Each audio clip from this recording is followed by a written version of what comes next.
Salve, amiguinhos! Tudo bem com vocês? Estou aqui na estrada, nesse posto da Shell, e agora retornando para Varginha. Então, mais ou menos desse ponto aqui até Varginha, dá para fazer um vídeo legal. Estamos aqui a bordo da Dona Elvira, diretamente do sul de Minas Gerais, retornando de Baraguaçu e rumo a Varginha. Vamos para a estrada, meus amiguinhos, e daqui um pouquinho tem papo de estrada. Fui!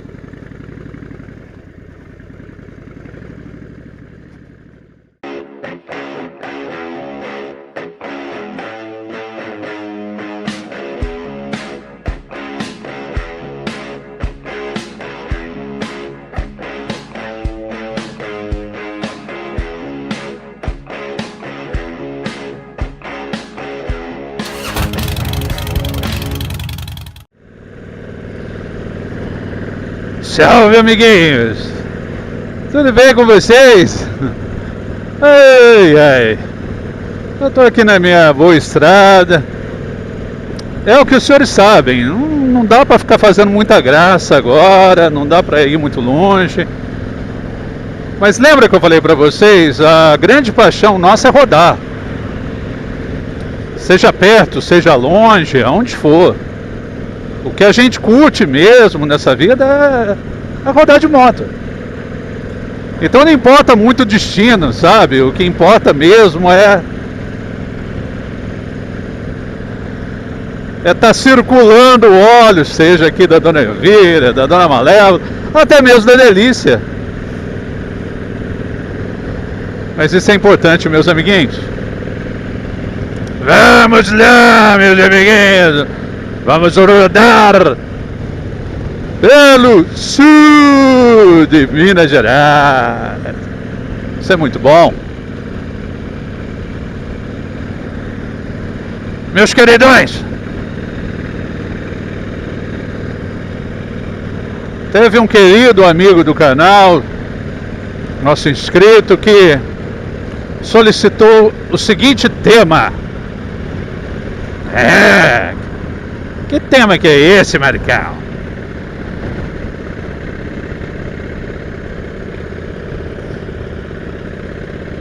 Era Joaquim.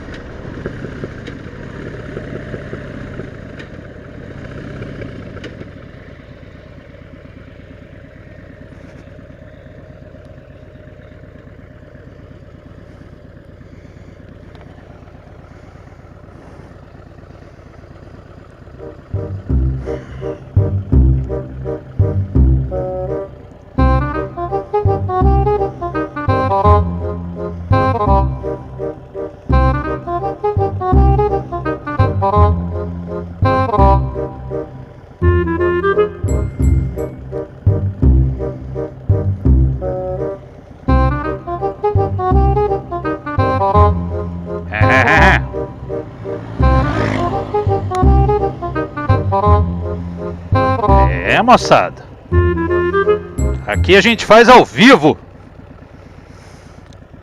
Tava tudo suado essa essa câmera da frente aí tava tudo embaçada. Não, eu não vou fazer isso com vocês. Para. Vamos lá.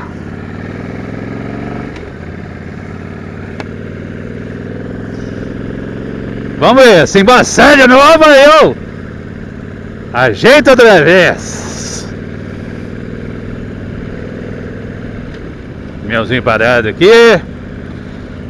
Mas esse nosso amigo, ele falou sobre, na verdade, dois temas. Melancolia e depressão. Então, meus amiguinhos, vamos falar de melancolia, mas assim, de uma maneira bem didática, bem prática. Lá atrás, aqueles antigos filósofos, existiu aquele considerado o pai da medicina, chamado Hipócrates. É legal isso aí, cara. Eu falo disso na estética. E o Hipócrates, ele acreditava a seguinte coisa, que existiriam 4 elementos essenciais nos nossos corpos. Não era igual essa tabela periódica nossa de hoje. Então haveria 4 elementos ou 4 características essenciais, né, no nosso corpo, que deveriam necessariamente estar em equilíbrio. E essas características tinham a ver com os elementos água, terra, fogo e ar.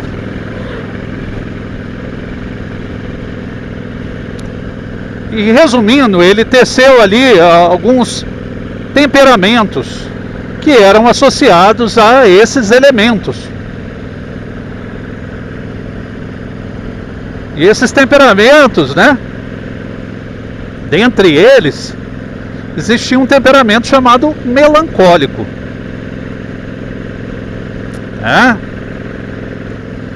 E no que consistia, por exemplo, esses temperamentos? Ele falava, olha, esses temperamentos todos eles são importantes.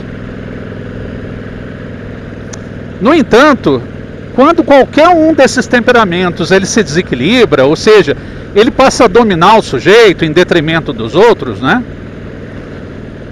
Porque você tem o temperamento sanguíneo, né? Que o temperamento sanguíneo te dá um pouco de espontaneidade, te dá alegria, te dá aquela vivacidade, né? Mas em excesso você vai ficar muito na farra, vai ficar muito na esborna, vai ter pouca responsabilidade. Você tem um outro elemento também, que é o colérico. Esse temperamento também colérico é o seguinte, é bom para um líder. De vez em quando tem que ter alguém com pulso, com liderança e com capacidade de corrigir as pessoas. Colocar ordem na casa e não necessariamente ficar sendo simpático só com todo mundo.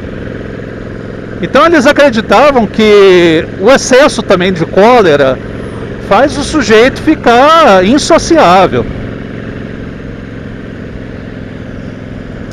Ao mesmo tempo, queridinhos, olha, passa aqui por causa desse degrau na pista. Ao mesmo tempo tinha um temperamento fleumático, e o fleumático que nos dá essa calma, essa tranquilidade, e que nos torna um pouco diplomáticos, se assim podemos dizer, né? Mas o excesso também de calma e fleumatismo faz com que a gente também fique assim, deixa a coisa do jeito que tá, Deus provém, entendeu?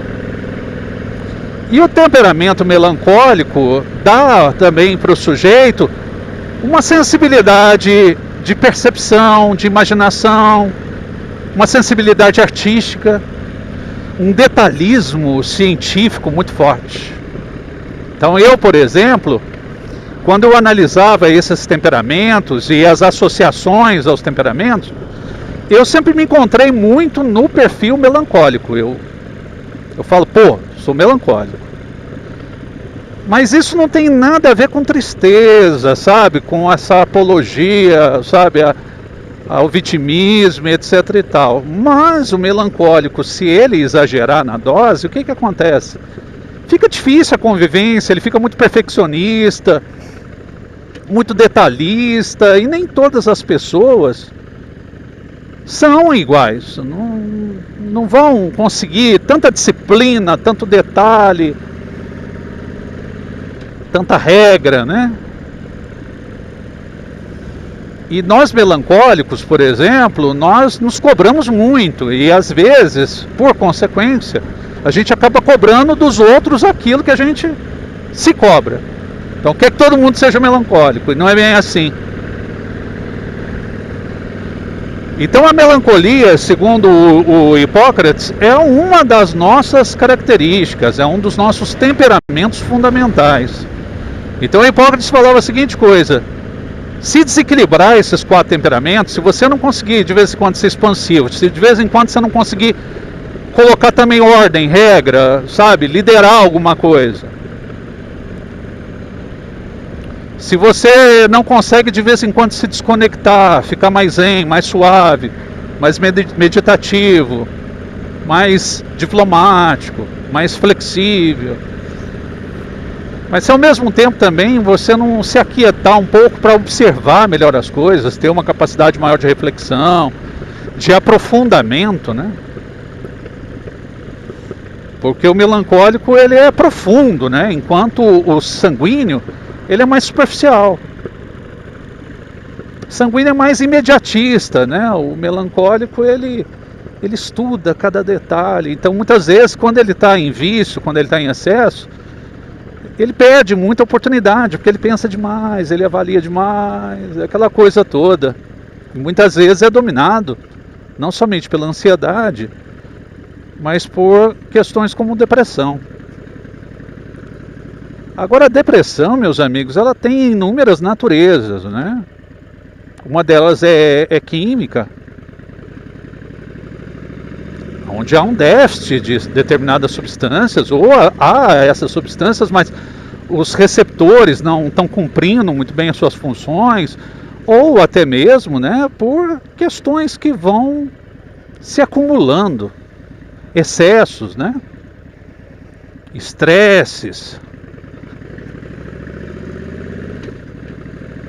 ansiedades. Então nós temos que pegar e tomar cuidado com os excessos, porque a depressão, um dos fatores que nos conduz a ela também são esses excessos. E a depressão ela não te dá melancolia. A depressão, ao contrário que uns não sabem, ela não se confunde com tristeza, porque a tristeza é algo comum para nós. Eu tenho meus momentos de tristeza, mas agora quando essa característica que nos soa tristeza, ela perdura muito, ela fica persistente, e ela começa a se converter para uma falta de motivação para a vida, uma falta de motivação para as coisas que anteriormente a gente gostava muito. Quando nos coloca aí num isolamento, num afastamento muito grande, principalmente das pessoas que nos são mais queridas, nos são mais próximas, quando a gente se afasta dos melhores amigos, aí é um sinal de alerta que talvez isso possa ser um indício, né, de depressão. Então eu lembro, por exemplo, né, que como eu convivi muitos e muitos anos com a depressão, hoje ela já está bem melhor, não que ela não me visite de vez em quando, vai me dar um oizinho,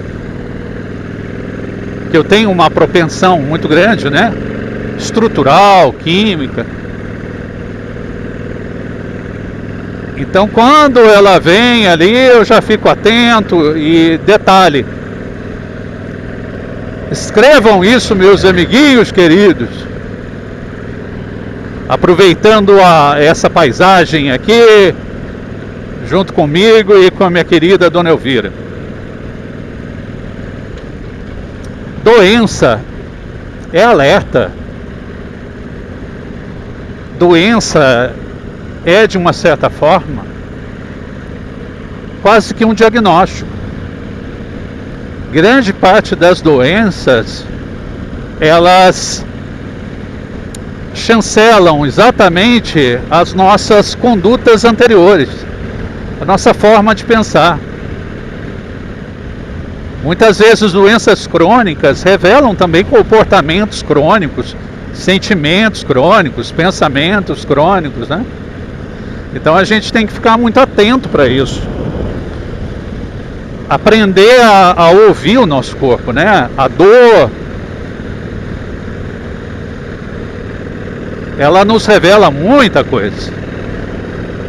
E a gente não tem que simplesmente ir no médico e falar assim, me dá um remédio para dor. A gente tem que aprender a interpretar a dor. Olhar para essa situação e falar, olha, por que está doendo tanto? Será que eu tenho uma parcela de culpa em meio a isso tudo? Será que eu também não corroborei para com isso? Agora, se realmente assim acalenta, né, o coração do meu amigo aí que fez essa pergunta, que demandou essa temática. Eu, Marco, ainda sou predominantemente, né, mas agora bem mais equilibrado, de um temperamento melancólico, tá? E não é à toa que eu fui um tempo da minha vida aí, esses caras mais góticos, de andar meio de preto, sabe? De gostar de uma poesia mais profunda, de ler uns Schopenhauer, sabe? De ler uns Nietzsche, de falar sobre a própria decadência humana. A melancolia, ela me conduziu para a ciência, ela me conduziu para a filosofia. E por que não, né? A melancolia, ela me conduziu para o profundo estudo religioso, de teologia, não uma teologia específica, ideológica. E é fácil, né? Você vai fazer ideologia católica, ideologia pentecostal, não é assim. Uma teologia geral mesmo, de buscar várias formas de se dizer teologia, né? Porque teologia é exatamente isso mesmo. Ah, tá, tanto de urubu. Porque teologia é justamente isso. O pessoal acha que é a ciência de Deus, né? E não tem nada a ver com isso, né? O logos é o verbo. Então, logia, né? Não tem nada a ver com ciência. Ciência em grego significa episteme. Porque senão epistemologia seria o quê? Ciência é ciência? Então a teologia, ela vai falar sobre Deus. Nós vamos falar sobre Deus. E falar de forma civilizada, no mínimo em diálogo, né? E em profundidade em dialética. Onde há realmente um maior preparo para se falar, né? Uma coisa é dois leigos falando. É mais um diálogo, né? Agora, a dialética já é mais profunda. Ela é quem detém um pouco mais de conhecimento, de experiência, de dedicação.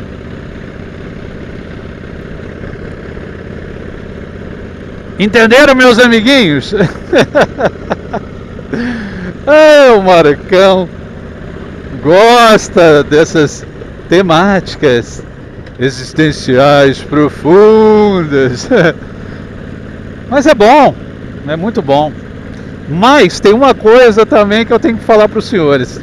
Quando eu estudei essa temática, né, de Hipócrates e os temperamentos, né, eu vi os elementos que eu estava deficitário. Então o que eu fiz? Eu trabalhei alguns. Então, por exemplo, para que eu conseguisse dar aula, se eu fosse melancólico, eu não dava aula de jeito nenhum. Então era necessário que eu adicionasse um elemento nas minhas aulas, que era o perfil sanguíneo. Ainda mais que eu dou aula à noite. Então a galera tá cansada, né, cara? Tá com aquele sono. E aí o que acontece? O Marcão ficou mais expansivo.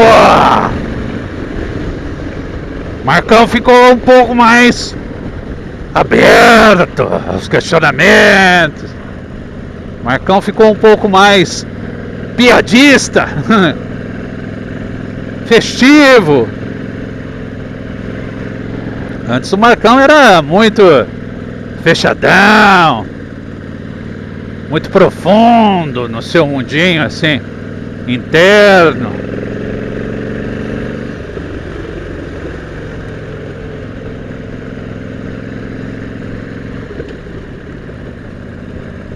Ao mesmo tempo, quando você dá aula no ensino médio, por exemplo, que a turma está só nos hormônios, você tem que ter um pouquinho do perfil colérico, meu amigo, senão você não põe moral na história mesmo. Então no começo, quando eu dava aula, né, eu fiquei muito sanguíneo, aí eu fiquei o professor gente boa. Marcão é gente boa, Marcão é esse. Aí eu tive que trabalhar também o meu perfil colérico, para ter um pouco de moral também, né?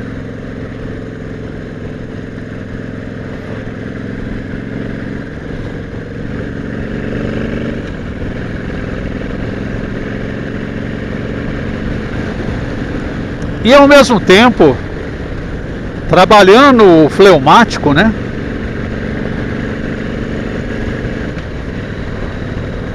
Eu consegui também ser um pouco mais diplomático. Isso me ajudou, inclusive, na advocacia.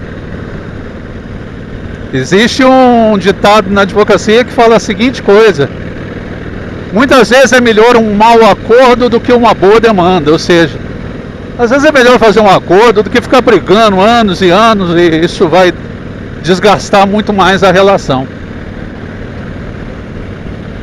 Então é isso, meus amiguinhos.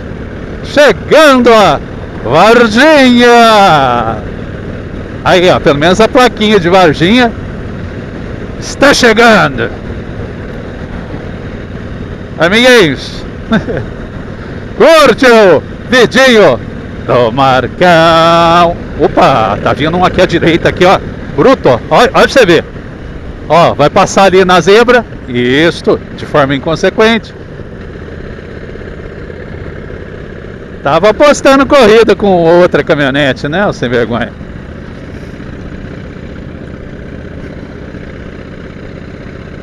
Então curte o vidinho. Se inscreve no canal. Se inscreve aí no canal do Marcão. Ah, reduziu. Cortou. É isso aí.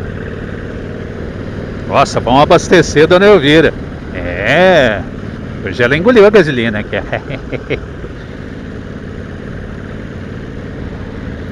Ative o sininho para receber nossas notificações e compartilhe. Olha a Varginha aí no horizonte. Olha a Varginha.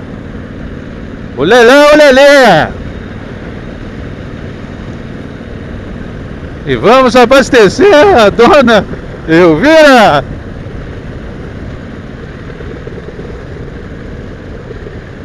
Visita o Instagram. Visita o nosso Instagram. Fui!